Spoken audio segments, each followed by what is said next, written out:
Abu Dhabi Ocean Racing are over 1,000 miles behind the race leaders and seem to be permanently stuck in an area of light winds.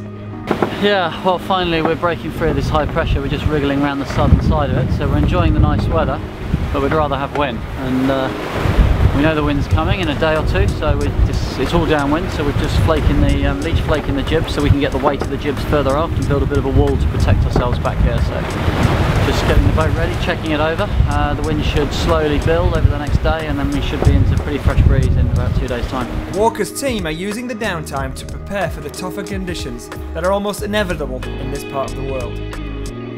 One team that will be grateful for some easier conditions is Mike Sanderson's Team Sanya. They're currently heading back to New Zealand after breaking the starboard rudder whilst leading the race early on.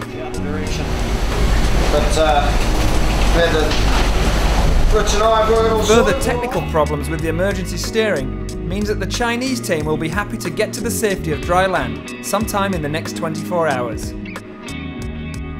Which leaves us with the lead pack, and here's what we know. With just over 1,000 miles to Cape Horn, Groupama lead, with Puma in hot pursuit about 50 miles back. Camper have slowed down and are heading for a safe haven on the Chilean coast, where they will make repairs before rejoining the race. Telefonica also seem to be in survival mode, having lost 200 miles on the race leaders in the last 2 days. Pepe Ribes, who appears to be working with glue, seems hopeful. Fingers crossed for Cape Horn. A small break in the weather has allowed in-control race leaders Groupama the chance to inspect the rig ahead of the big push to the Horn. Brad just went up the mast. We've got 20 to 25 knots of wind, and it's the only calm moment we'll get before the Cape Horn. The objective is to arrive with a healthy boat to the Cape, so we're checking everything. Skipper Frank Camas is enjoying the conditions. It's a good moment. The boat is sliding well. It's fast and it doesn't bang. Such conditions didn't happen for 3 days. And with this sun, we're enjoying it. The temperature dropped down quite a bit, but we'll keep going south.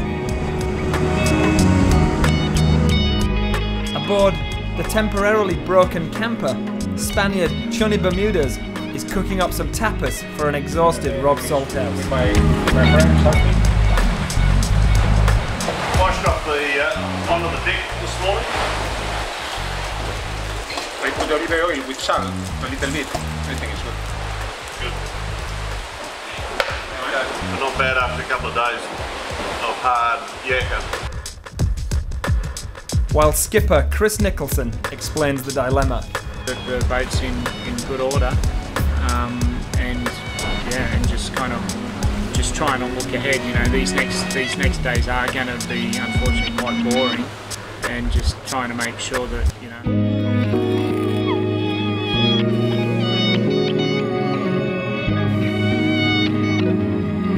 And finally, from Puma, some footage that gives a hint to why sailors want to challenge the Southern Ocean and why they keep going back. They're massive. Oh. I'm going to need some help on that one. Trailing walk stage over. Robert Knox Johnson. The barometer's dropping like a stone.